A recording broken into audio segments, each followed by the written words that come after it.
Now, lifeadministration.com presents the Life Administration Podcast. Here are your hosts, Leslie Loftus and Ryan Taylor. Hello, everybody, and welcome to the Life Administration Podcast. My name is Ryan Taylor. In case you have forgotten, I wouldn't blame you. And with me, as always, Leslie Loftus. And yes, we are sorry for the extended apps COVID. What can we say? Neither one of us got it. Nobody in our families got it. But everyone in our circles, that was another story. Yeah, I'm actually sort of shocked that that we didn't get it. Like there have been so many times and instances where I thought like, oh, this is it. This is where it happens. I've gone to testing 3 times, just prophylactically, just to be sure. Yep, same thing. So it's really cramped our ability to get together and do this. Yeah, absolutely. And also there was like sort of this natural reset. I think we talked about it in the last episode of some things that we wanted to do, update the website because, it was great when we had 15, 20, 25, 30 episodes. You start creeping up on 50, we're coming up on 60, 70 episodes. And you start to like look to the future a little bit and you can see that this might not be a good fit for us. So we need, to kind of change that around a little bit. But anyway, and we'll be doing the Twitch streaming, which I know we said that we were going to do like 6 weeks ago, but COVID has completely messed with that. Yeah, right. Absolutely. Because that one we don't want to do until we can reliably do it every Thursday afternoon, right? For happy hour. Yeah. Okay. Being comfortable in the fact that we really can meet on Thursday and we really can do it. We've had a hard time getting to that comfort level. Absolutely. But we forgot a milestone. We have been, I think, because I was in doing some stuff on the website yesterday. Yeah. January 12th of 2020 was the first time we published. Oh my gosh. Yes. So this is like our year. Yeah, this is our year. Awesome. This is our year. We started recording long before that, but we actually started posting about a year ago. So, well, happy birthday. Happy anniversary. Happy birthday to us. Yay. Happy anniversary, Yay. Ryan. So what else has been going on? Well, We've been holding this one. All right. We have not discussed this one since it happened. Well, first of all, he saw it like 3 weeks after I did because, toddlers and all that kind of stuff. Right. I saw it Friday or Saturday after it came out. And so if you've been with us for any length of time, you would know that we are, I'm an avid Star Wars fan. Leslie is a lapsed Star Wars fan. I left the franchise in protest at The Force Awakens. Right. Because it ruined everything. Right. And a lot of people. The fact that I have even finally got convinced by people such as Ryan to watch The Mandalorian was a big deal. The Mandalorian. I've spoken. So this is the way. This is the way. This is the way. So you didn't watch. You watched season 1 and season 2 like together, right? Yeah, pretty much. I mean, it wasn't a traditional binge watch in the sense that we did it in 4 days, but we did it over a couple of months. Okay. So spoilers, if you haven't watched The Mandalorian. Yeah, spoiler alert, warning. Honestly, stop this podcast and go watch The Mandalorian. Like, even if you're in your car, maybe just put it on your dashboard. I don't care. Like, I know I'm not. Ryan, I'm sorry. I'm sorry. Lawyer safety thing. Don't do that. Okay. Don't do that. Don't do that. Okay. Do it maybe just a little bit. Okay. No.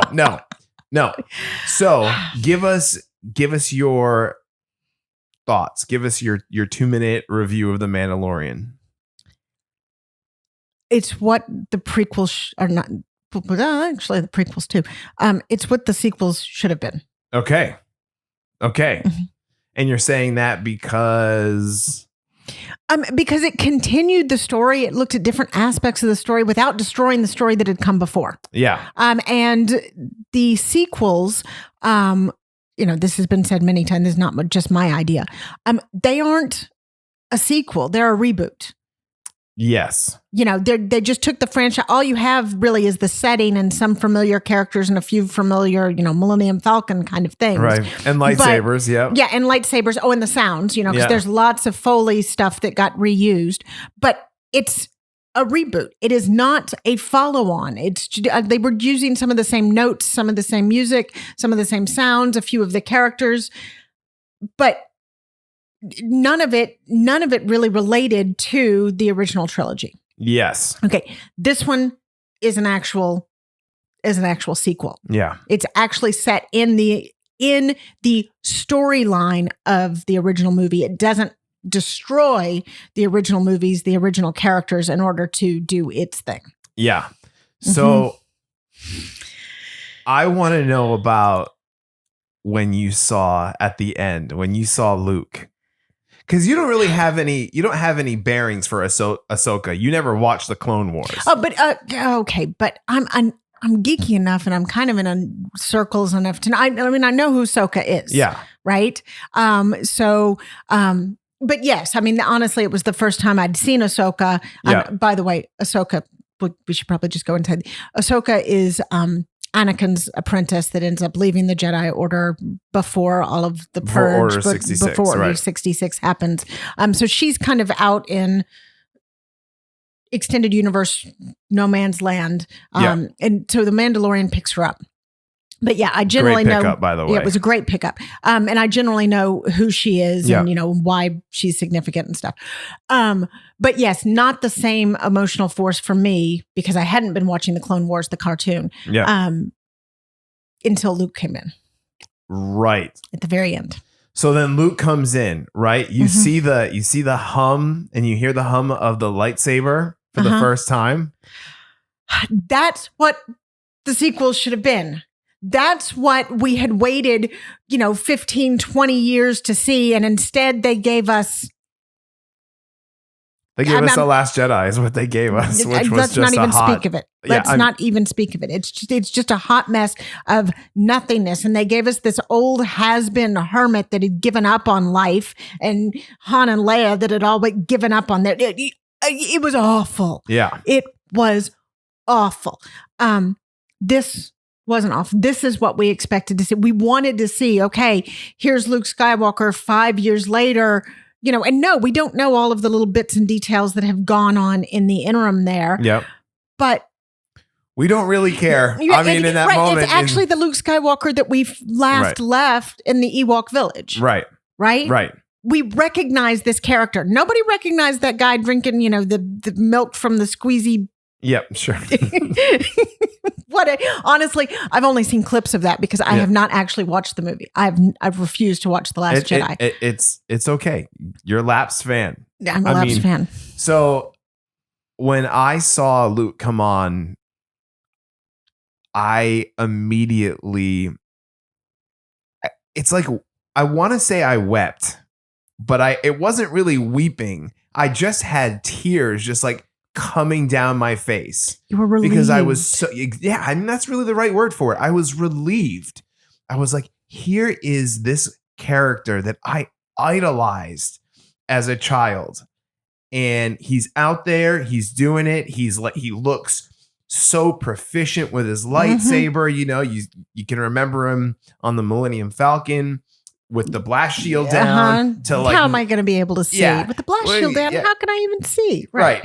From that to just, and I'll tell you something that I thought was really interesting, the way that was shot, is it was very reminiscent to me when Anakin went after the younglings in episode 3. It was shot the same way. It was just very, and so, that was pretty cool. I mean, like you could see the one thing, even in my lapsdom, one thing that I think all of the cinematographers and directors and stuff have done well is hitting kind of those parallel notes. Yes. The same scenery, the same angle, the same Foley sounds, just also, so it evokes what came before. Okay. The problem is in the actual sequels that Disney produced, they were relying on, like, that's all that we had. Right. Were those little threads of parallelism. And in this one, they did it both ways. We still had our characters. We still had our storyline, and they did the parallel shots. And it was relieving. Yeah, it really was relieving. So, I mean, I could drown on about this forever. We should probably mention in the show notes at some point, like when we actually start talking about life administration. But we have Ryan and I have been waiting to talk about this because Ryan, he started to come in after he watched it because he came over one day, for piano lessons, and we were trying to get something recorded that we didn't. And he's like, okay, no, we're saving. We can't talk about The Mandalorian until we get on camera. That was it. So this is the first time that we talked about it. We were good. Yeah, we were good. So it's incredible. I hope everyone is watching it. And so with such great TV. I also recommend, by the way, Ted Lasso. If you haven't watched it yet, we'll talk about it. That's your assignment. We're going to talk about it later. Okay. Ted Lasso. Okay.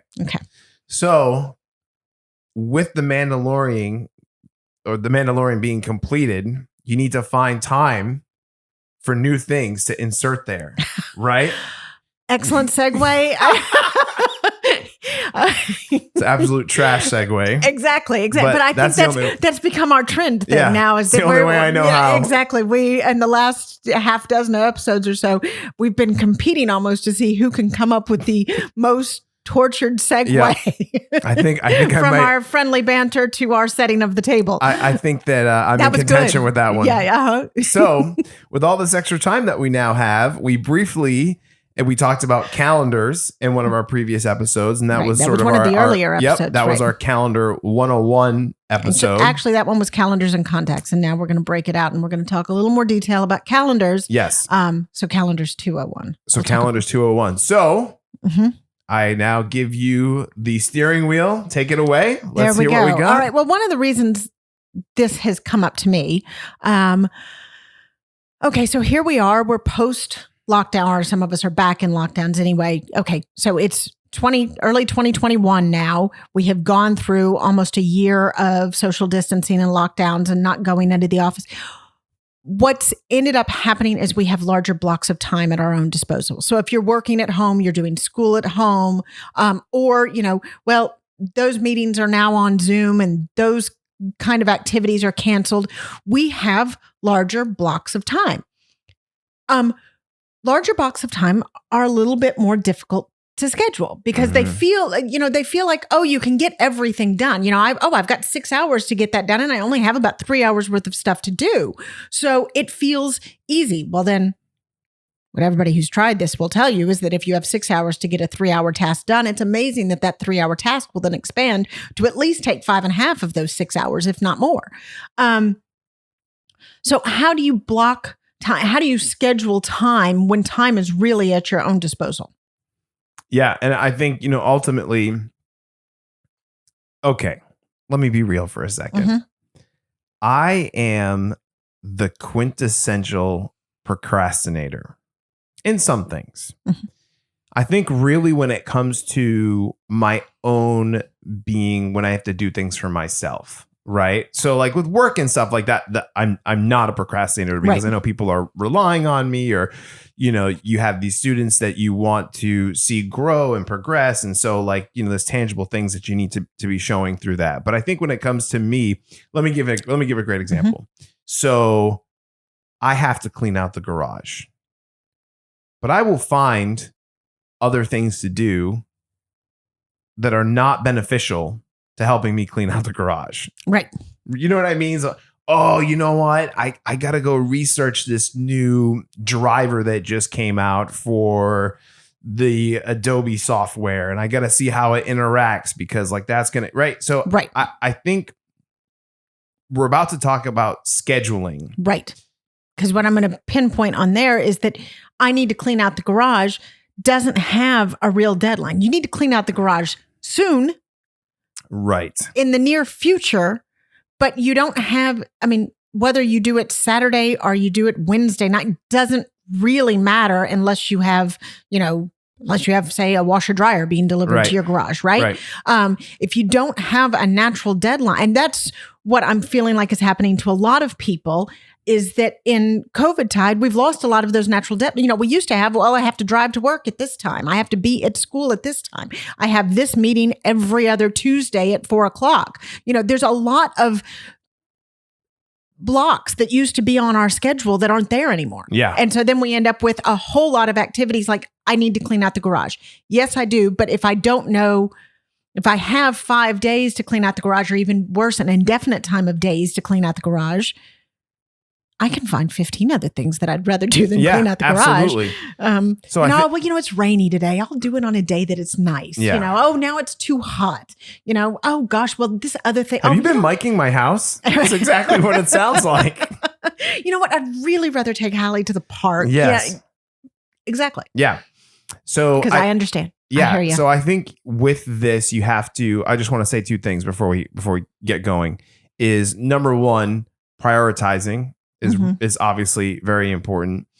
Number two, and this comes from a serial procrastinator, is that your mind is so much more free and less full of clutter when you don't have those things sort of like hanging over your head, right? So like it can steal joy, it can steal peace, and maybe it's the garage just because it makes noise. It just makes noise because the reality is that if you have the garage, at least in my understanding and in my life, I have the garage, then maybe I have something else that I have to do. And I got to read this book and I got to write this and I got to meet with this person. And then and all of a sudden it's this weight of 15 things that are constantly weighing down on me. And you're kind of going through in a mantra so that you don't forget any of them. So you're spending a lot of mental energy just like keeping the list in your head. Absolutely. And then also sometimes reprioritizing this. But if I do this one this way and I do it this, sometimes it helps just to go ahead and block it out and say, I'm going to do it this way and get it done. Yeah.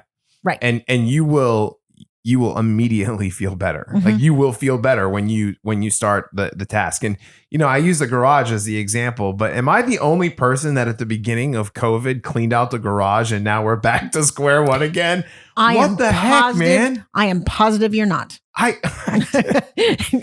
did I get so much stuff? Well, and Christmas came in. Yeah, that's true. So there's the whole holiday season and that, because something similar happened to us. We sorted out the garage at the beginning of COVID time and stuff. But it was a little bit complicated because you couldn't really donate stuff at that time. So you kind of had to hold on to it for a little while. So you end up doing a little bit of shuffling there. And then finally you can donate the stuff. And then it feels so clean and airy that you're like, oh, okay, well, I'm going to do a little bit more tweaking. And so you end up getting things a little bit out of whack.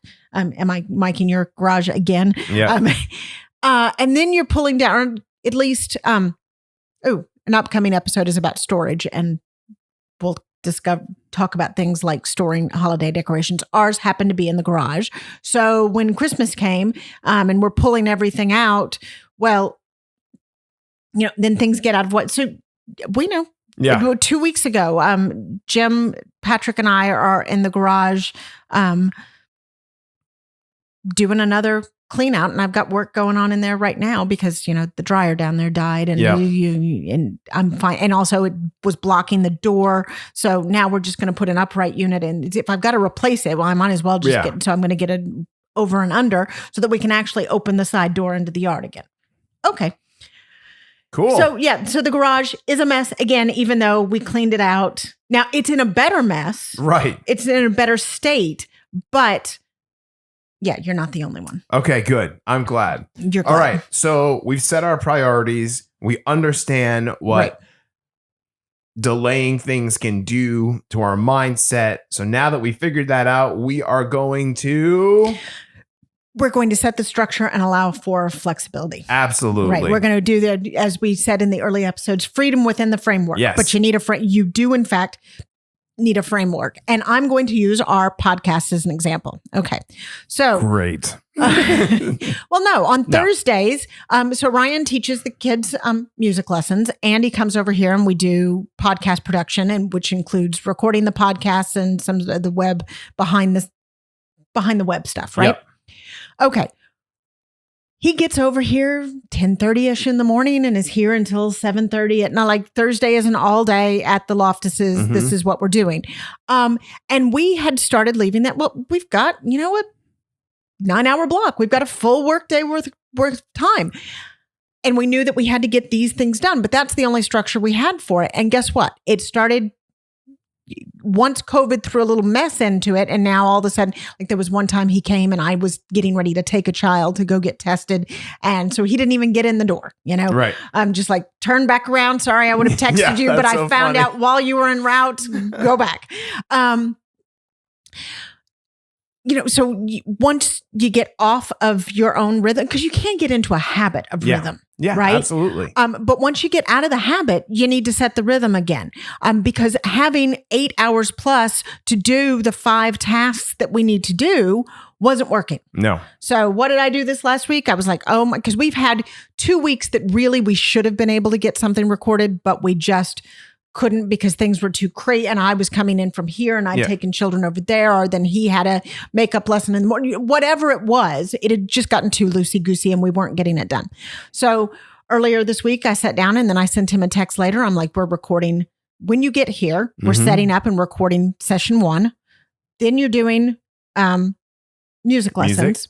Then we're going to go record session 2 because we're trying to get at least 2 or 3, depending on how quickly we can go. Sometimes we could get 3 in 2 sessions. Session 2, and then go on to the Twitch recording, which incidentally we're not going to get to today, but that's another. But now it's not we have recording; it's a live stream. I'm just saying. I mean, you just just call it what that was a good actually moment. Yes, yes. So the Twitch live stream. Yes. But already, even though we've had all sorts of things that have caused us to zig today, we're still sitting here. We're still going to get this done. We're still going to get music lessons done. And we're going to get at least one more podcast recorded. And that's when he has to leave early. Yep. Right? So just by adding that little bit of framework that's allowed to move, like, I had something go on with one of my kids this morning. And so we're getting the session 1 started later than we thought we were going to get it. Right. And we might end up smushing those session 1 and session 2 so that we can bump the music lesson back so it doesn't go with the bass lesson. One child is a musician, does piano from him and bass from somebody else. Anyway, it can move. Yes. But already, just by adding structure, we've gotten tons more done today. Absolutely. And while I was off dealing with, kid and school stuff, Ryan was able to sit here and work on some website stuff. And we haven't actually mentioned this, but both of us, me for the school stuff and him he's got a kind of important interview process thing tomorrow. Anyway, so we're both a little high strung today because my palms start sweating just talking about it. I won't talk about it anymore. But anyway, wish him good luck for tomorrow. Yeah, we'll let you know how it goes. He's going to do great, but it's a high-strung day for both of us. Yes. Absolutely. And still, we've gotten more done because we had a little bit of structure. Yeah, and it's funny because when before, say like maybe like the past like 6 weeks, we'll say, it's like I would come and it was more of like, okay, let's just catch whatever we can, like whatever's going to come off the table. You're like, all right, so this is happening. This is happening. It's like, all right, well, I'll do this here, this here, this here. And then whatever happens, happens. And now it's like, I drove in this morning and I'm already sort of thinking about, okay, how is this day going to go? I know that we're doing this first thing. I know that we're going to do music. I know that we're going to do the second podcast. Just how much time I got to kind of reset up the studio. Right. So I'm going through and preparing what's going to happen. So not even just like in the scheduled time block, but during my drive here, I'm mentally getting prepared to take on the tasks that I have in front of me. Right. My favorite analogy for this is if you go to a school with a uniform. Okay. You don't have to, like you might need to figure out if you need to wear the warm weather uniform or the cold weather uniform, but you don't have to figure out, you don't even have to set it out the day before. Like you already know all of that decision is already made. So you can go on and you can get on with whatever it is that you need to be doing when you're at school or making sure you're back. Like it just saves a few minutes of time and some mental energy in the morning and allows you to get on with the job that you need to do. Mm-hmm. Right. Now, scheduling is kind of, when you need to schedule blocks of time like this, you have huge blocks that you want to break up. Don't break anything or break it up into about 3-hour blocks. Anything larger than 3 hours falls into this, kind of catch all and kind of, that's when it starts to be, okay, that's totally loosey goosey. Right. But you can have a project, okay, I need to work on this for 3 hours. But really most of my blocks are 1.5 to 2 hours. Yeah. Don't schedule things under, don't schedule things in 10 or 15 minute increments either. Unless we're talking about something like drive time. So you need to add the 15 minutes of drive time on to whatever appointment it is. Right. It's not that the 15 minutes doesn't matter, but that's too much framework. You get too bogged down.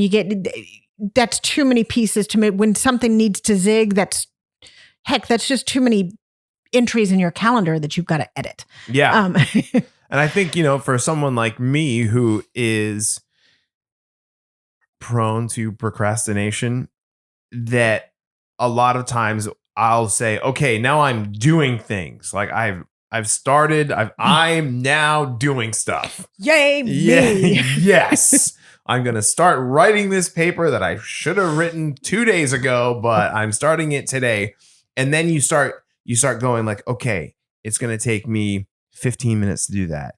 My wife, she needs me to do the dishes. So that only take me like 10 minutes. Well, hold on a second here, Turbo. Yeah. Because depending on the amount of silverware in the dishwasher, right? There are these variables that come. How much Tupperware is in there? Is it just a lot of coffee mugs? If the toddler decides to help you and ends up breaking one of the coffee mugs, or just wants to help, and so that's a slower job, or even just wants me to dress a Barbie, which, let me just tell you, by itself right now is one of the most difficult things.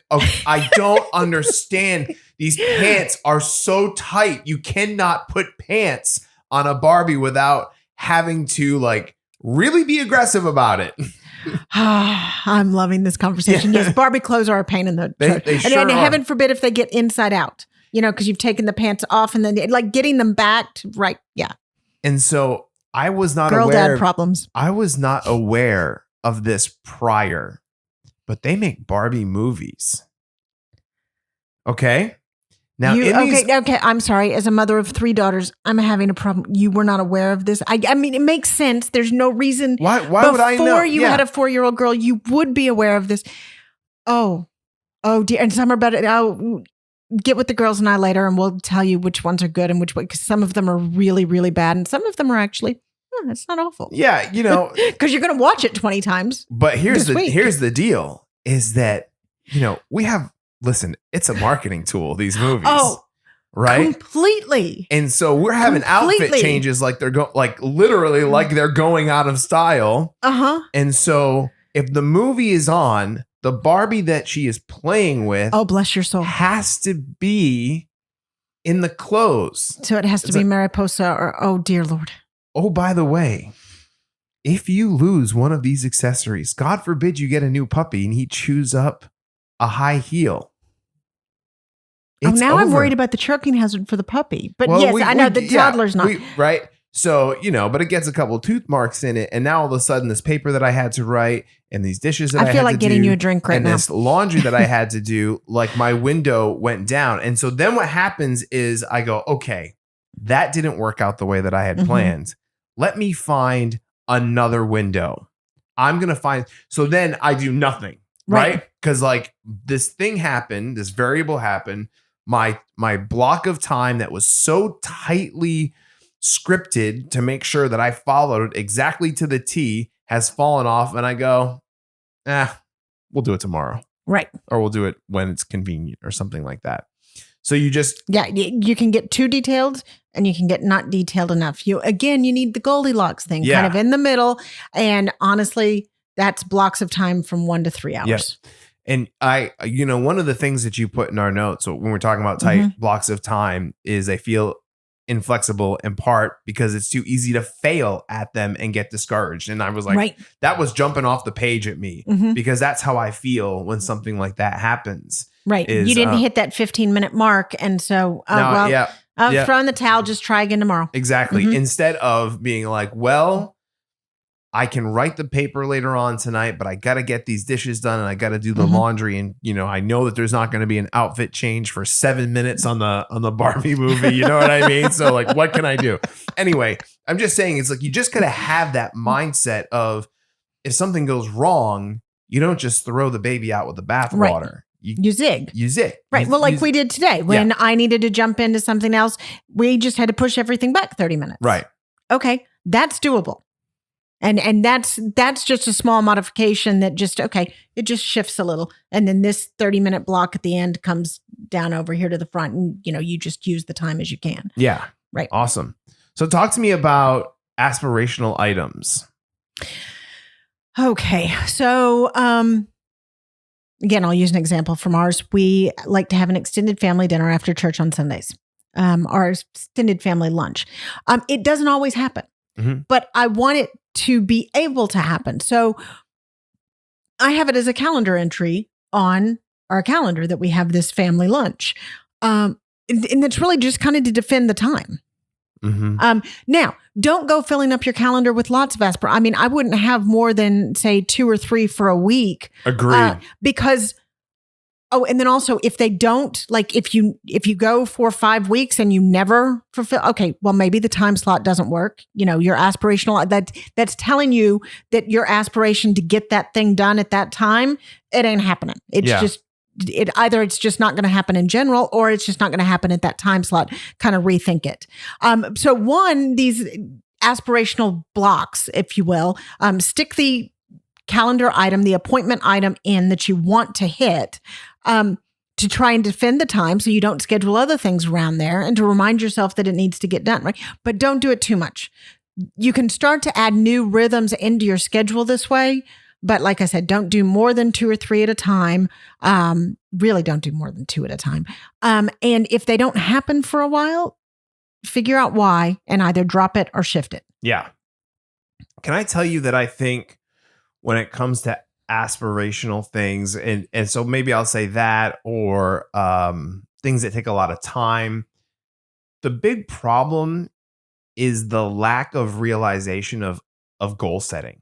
It is not understanding or laying out specifically what you have to do in order to get things done, right? And so I am sure that most people have heard this, but just in case you haven't, there's this thing called SMART goals. Oh, I don't think I've heard it, but okay, maybe I've heard the concepts behind it. Anyway, so SMART, it's an acronym that stands for specific, measurable, achievable, realistic, and timely. Okay, I've not heard the acronym before. Those I've heard. Yes. And so where I typically would get into trouble. So clean the garage is not really specific enough. And it's not measurable, right? It's like it's either clean or it's not. But when you look into the garage, it's like, okay, well, there's tools that have to be taken care of. There's lawn equipment that has to be taken care of. There's donation stuff that has to be sorted. So instead of the goal of clean out the garage, it's today I'm going to take the sporting goods, to sort the sporting goods and take the remainders to Goodwill. Exactly. Yep. It's so right. It's specific. It's a piece of a bigger puzzle. It's measurable. It's easy to see. Like I can do that. Is it achievable? Yes. I can clean my tools in 30 minutes, 45 minutes. Is it realistic? Yes, I can do that even with an outfit change from Barbie, right? Kind of flowing in there. I can make that. And is it timely in the sense of I am doing it, today, tomorrow, the day after tomorrow, whatever, however you put it out there.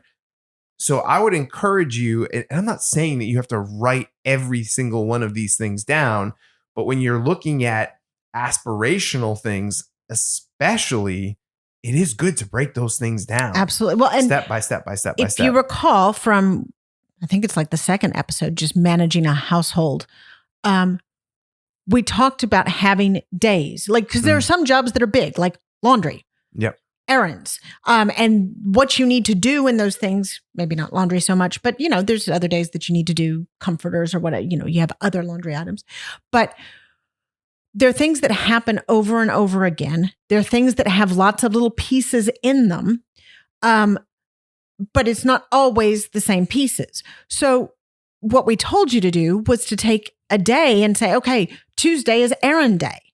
And then you can have a list of errands. So it comes up in your calendar. You know that Tuesday you need to check your errand list and you need to go off and do your errands. But on your errand list, you've actually got, okay, go to the dry cleaners and pick that up. Go get the prescription at the pharmacy, whatever, I don't know, take the dog on a walk. That's not really an errand. I'm just trying to come up with stuff on the fly and it's not working.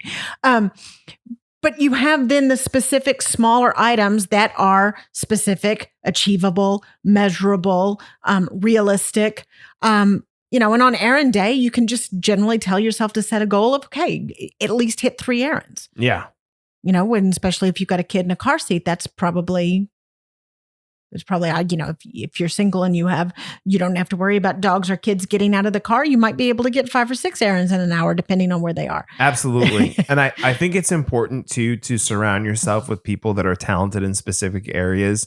So, it's common knowledge in my house that I run errands much faster than Lauren. Like she would admit to that, right? If she tells me to go to the store and get X and then go to other store, get Y, and then go to other store and return Z, that's probably like an hour and 15 minutes for me, depending on lines and things like that. For her, it's 3 hours because she'll be walking into the store and she'll go, oh, wait, you know what we need? Right? And so she gets like distracted. It's not what there's Michael's Home Goods right next to that store. Let me just hop in you know there. what? I do need some extra candles. Let me go in there. And then, right? And so, right. And she is a much better calendar organizer than I will ever be. And so if you have a spouse, make sure you're celebrating each other's strengths, that you sort of know what you're both talented at. If you have a roommate, that's the same kind of thing. And I would even encourage that, like, let's say you're single. This is something I wish that I would have done. If you're single, just like pairing up with a guy or a gal, a friend, and you're just like, let's go do these things together, right? Where you can sort of take the time, because we're going to talk about Won't You Be My Neighbor next episode. Right. But this is one of those things that, and I'm going to say it again in that episode, is one of the things I've learned is you can take some of these like tasks that everybody has to do and do them together to build relationship, where it doesn't just have to be, well, hey, I got to go to the grocery store. It's like, well, I can go to the grocery store with this other person. We can chat. Maybe the grocery shopping takes twice as long, but I also do 2 things at the same time. Right. Right. So anyway, just wanted to we'll throw bring that that out up there. again. Yeah, absolutely. Absolutely. Celebrate each other's strengths. That's where I was going with that. Yep. Okay. Okay. So now we've built our calendar. Yep. We have an idea of what we want to do. We have freedom within the framework. Right. Goldilocks plan is working. All right. Now we've got fine-tuning bits like maintaining the calendar, sharing calendars, and notifications, the ones that my children are going to beat me about. Anyway, we talked about this in Calendar 101, but it's worth stating again. You got to use it every day. Yes. The prettiest, best, most organized calendar will do you no good if you don't actually glance at it. Says all of us who have, it was 2 weeks ago. I missed a board meeting and better yet a Zoom one, because I just had it mentally in my head that it was on Tuesday. It was on Monday. And I didn't realize it until Monday after it was done. Right? It happens to everybody, but I didn't check my calendar that Monday morning. Yeah. Simple. Yep. Simple thing. It should be just kind of a rhythm of something you do. You get up in the morning when you're checking the weather, you look at your agenda for the day. Yeah. And I mean, come on, these days now, phones have it so easy with widgets and everything else. You can set it so that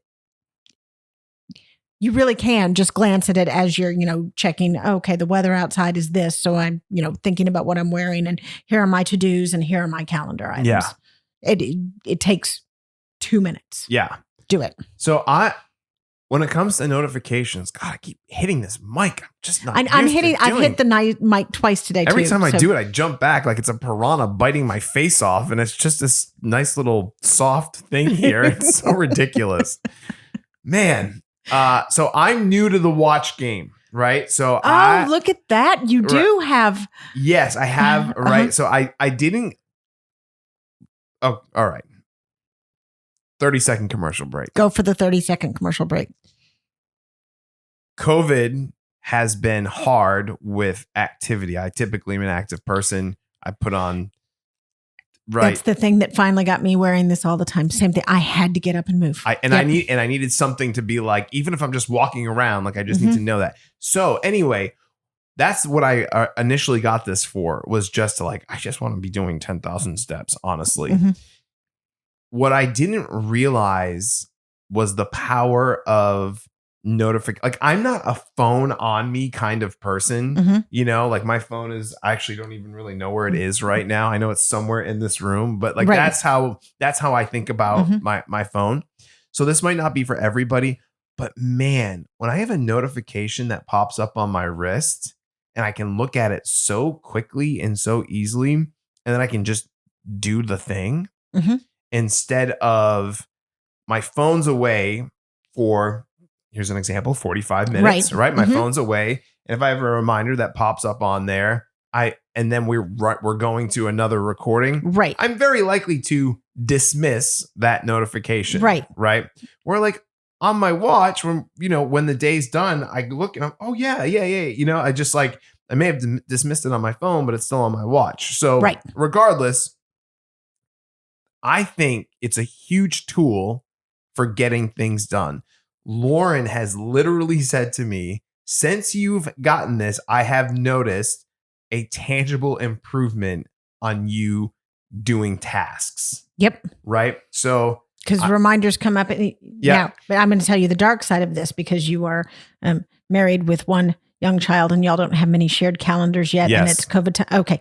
You can get notification fatigue. Like learning how to manage notifications as your life gets busier is not even busier. As your life gets more crowded is a big deal. Like, so for instance,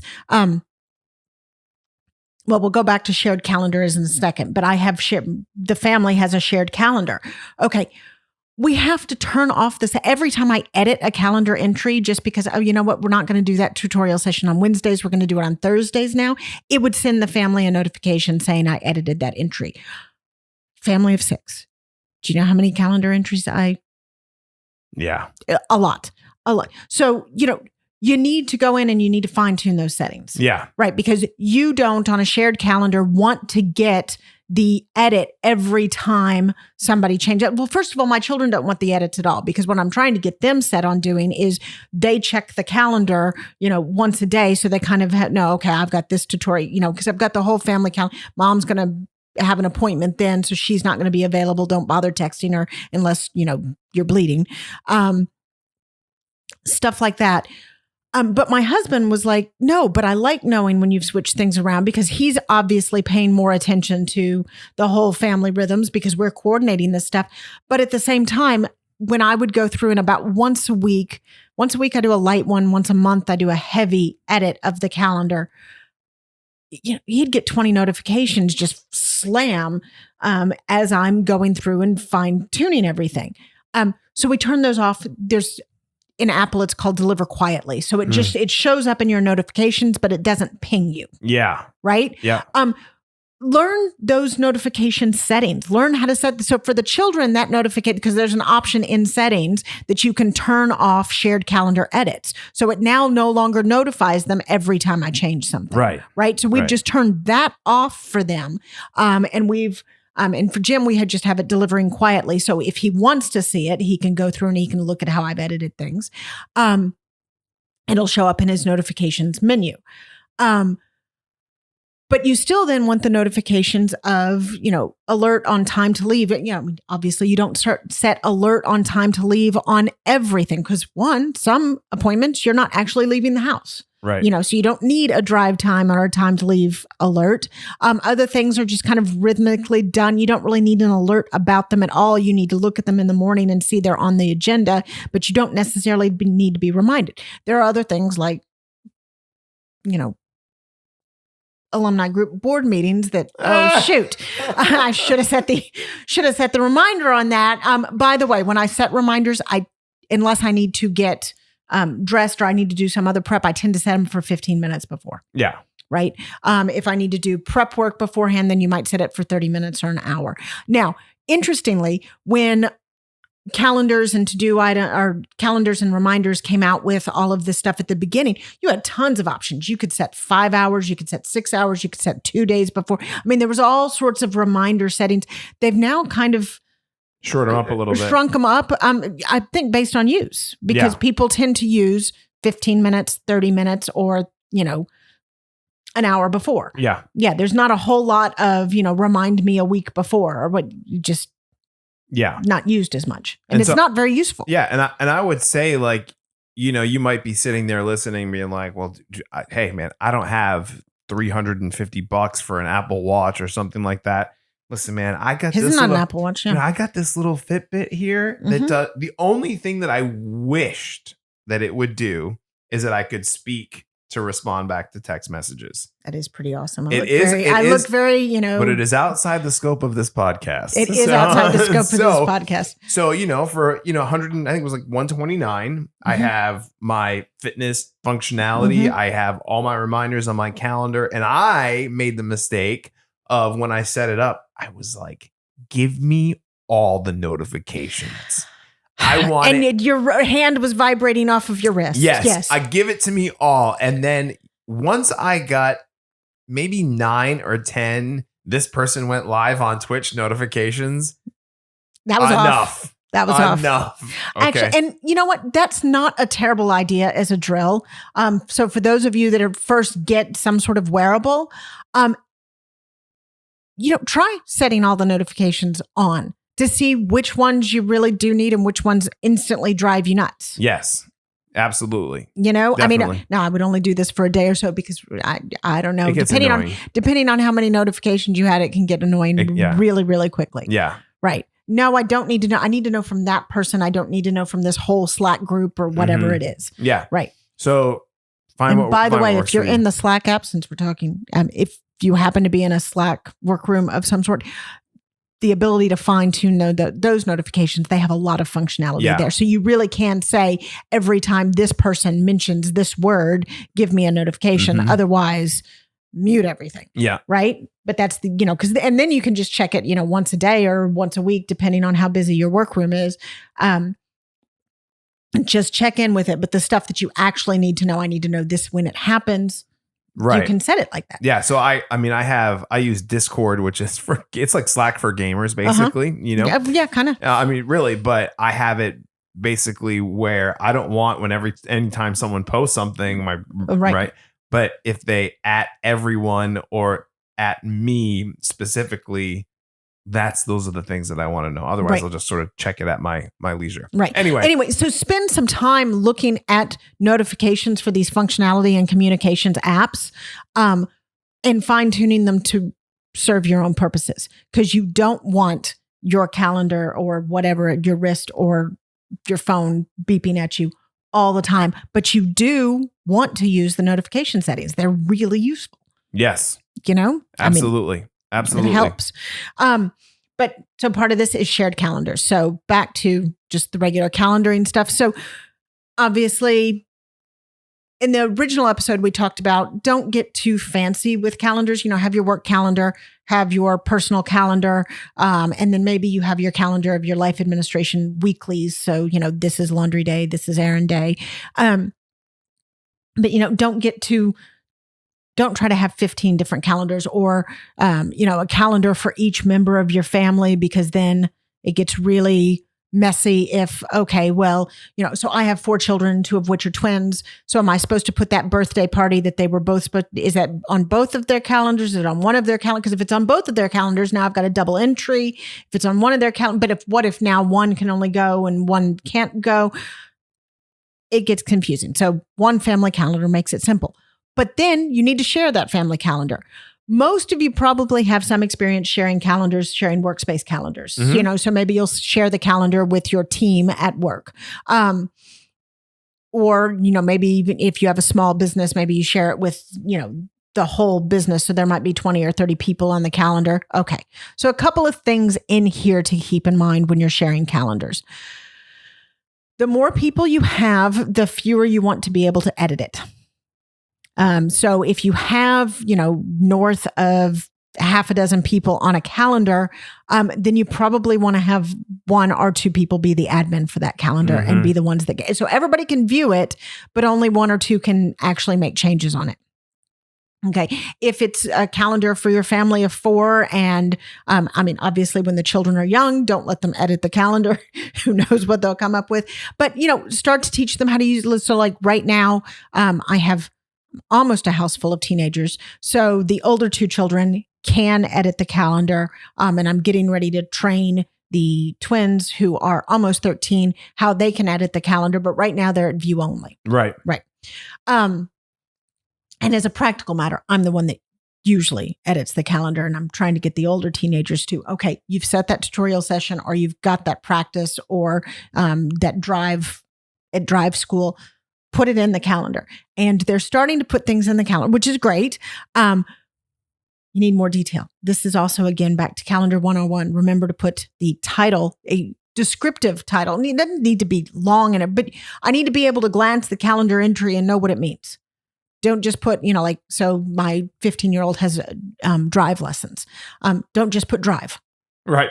Right. I need to know drive lessons, Peyton. Right. Because that's how I differentiate and I'm trying to get them all to do it. We put initials or names after the entry. So you can kind of glance at who needs to be doing it. It would be nice to color code it, but again, that just gets clunkier than you think.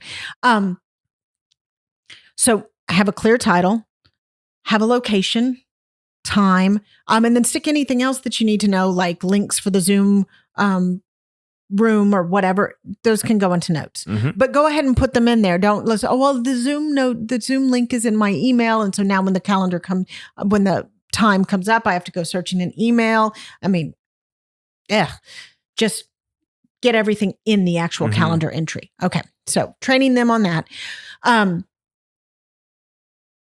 But yeah, limit how many people share how many people in a shared calendar can edit it, unless it's a small number of people. Go through the notifications, check the notifications. Make sure it's understandable for everybody, not just the person who's writing it. Yes. Right. I mean, I know I kind of said that, but this is a slightly different take, so that when any of us are looking at the calendar entry, we know what it means. Yeah. Right. And also who needs to be there, because, there's the options to invite attendees. So this probably is more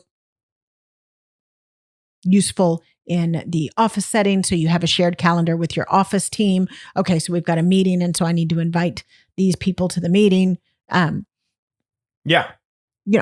through and look at your shared calendar settings, because sometimes you're going to need to use them. Definitely. Okay, so let's lightning round, because we got to go pretty soon. Okay. Yeah. I'm thinking this is also a repeat. I'm thinking I lost the bet. I was like, calendar 201, we can do in 30 minutes. We didn't come close to 30 minutes. I'm 100% positive of that. Well, because we should probably name this episode Star Wars Review. Yeah. And Mandalorian and some calendar talk. No, I think we did more calendar talk than we did. No, we did. We definitely did. Just being silly. We totally deserve that. Okay. So I have one final closing thought, and something that I've started doing in the past year or so that I've found very helpful. And it gets back to what we were talking about earlier about tiny blocks of time, like 15 minutes here and there. If it's something little like that, I use reminders instead of calendars. Yes. So, and everybody's going to be a little bit different on this. So after you use calendars for a bit, you'll kind of get a feel for when you need to do this and stuff. But let's say I need to return somebody's call at 3:00. I don't sit that on a calendar entry. I remind myself at 2:50, hey, you need to call Carrie back at 3. Yeah. Or in 10 minutes. No, that's actually how I usually say it, because when I'm doing reminders, it helps to actually have it come up on your notifications as this is what you need to do. So don't just say, like you said, clean out the garage. Call Carrie back in 10 minutes. Right. That I know, it instead gives of you call something Carrie. actionable to do within a time frame. Right. Like that's a critical piece of advice. And or if I've made a quick appointment, I'll just say, remember, leave for appointment at 2, and if it's like manicures. Yeah. Okay. So I've made a manicure appointment on a Sunday afternoon because I've got an open Sunday afternoon. Okay. Leave it 2 for 3:00 appointment. Yeah. Right. Absolutely. And you sort of find what works for you. Some people, you do. And so I'm in your camp where typically if something takes less than 15 minutes, it's going to be a reminder. But if there's multiple steps to something, that's probably going to be a calendar item. Right. And if I can just, and especially if it's a repeat thing, because the reminder thing is kind of a little bit more one-off. If the calendar, if the item happens every Sunday at 3:00, well, then it goes on your calendar. Yeah. Right. Definitely. Okay. Anything else for our life administrators? Oh, you did not name them. They know their names. They know their names. Nope. I am good right now. I'm ready to go into talking about neighborhood stuff in just a second. Awesome. So that's the plug for the next episode. That's the plug for the next episode. We're going to go into Won't You Be My Neighbor? 201. 201. We're getting ready to get into a lot of 201s because now, well, two things have happened. COVID-tide has changed. Yeah. So there's modifications that need to be made to some of those early advice because everything shifted a bit. And also, well, a little bit more detail helps now. We've been doing this for 60 some odd episodes. Right. So if you're watching us on YouTube, hi. You can wave at the screen. Hi, how's it going? No, if you're listening to us or watching us on YouTube, make sure you slap that. I did slap again. Slap the like button. Click subscribe. Leave a comment. Tell us what you like, what you didn't like. What things are you doing right now to manage your calendar, having maintenance and notifications inside those things? If you're listening to us on Apple Podcasts, Google Play, really wherever podcasts you can listen to, you can find us on there. Make sure you leave us a review. And again, leave us some comments, share with some friends. We have a huge backlog of episodes to go through. So if you're thinking about something, boy, I wish Leslie and Ryan talked about this, chances are we have something in there to do that. So, or you can always send us an email and say, Leslie at Life Administration or Ryan at Life Administration. And hey, would you talk about, I don't know, auto insurance policies? Yes. Unbelievable. People wanted to know about auto insurance. They did. Sorry, it's the crazy running joke for newbies that Insurance 101 turned out, like at the time, it was one of our most popular, like it went kind of crazy. When we really just thought it was like, well, I guess we need to talk about this, right? So anyway, other than that, I've been Ryan. I've been Leslie. You all have a wonderful day and we'll see you in the next one. Take care. Bye. Bye.